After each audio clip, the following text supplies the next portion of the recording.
జయించిన నీవు నా పక్షమై ఉండగా, జయమిచ్చు నీవు నన్ను నడుపుచుండగా. తెలుసా ఈ పాట మీకు? జయించిన నీవు నా పక్షమై ఉండగా, జయమిచ్చు నీవు నన్ను నడుపుచుండగా. జయమే నాశ అది ఏ నీ కాంక్ష, నీకే నా స్తోత్రార్పణలు.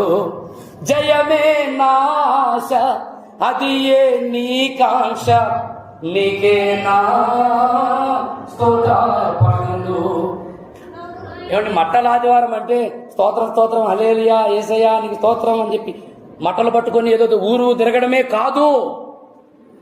జయ జీవితమును నువ్వు పొందటం అనే పాఠం నేర్చుకోవటమే మట్టల ఆదివారం అంటే.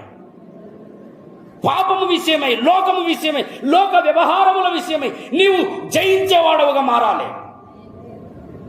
ఇంకా ప్రారంభ క్రైస్తవ పాఠాలలోనే ఉంటే ఎలాగా? ఇంకా పాలు తాగే పరిస్థితులలోనే ఉంటే ఎలాగా? ఇంకా మొదటి మూల పాఠములలోనే ఉంటే ఎలాగా?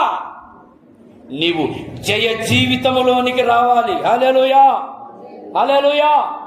జయించు వానిని జయించి నేను నా తండ్రి సింహాసనమందు కూర్చున్నట్లుగా జయించు వానిని నాతో కూడా నా సింహాసనమందు కూర్చుండనిత్తును అన్నాడు.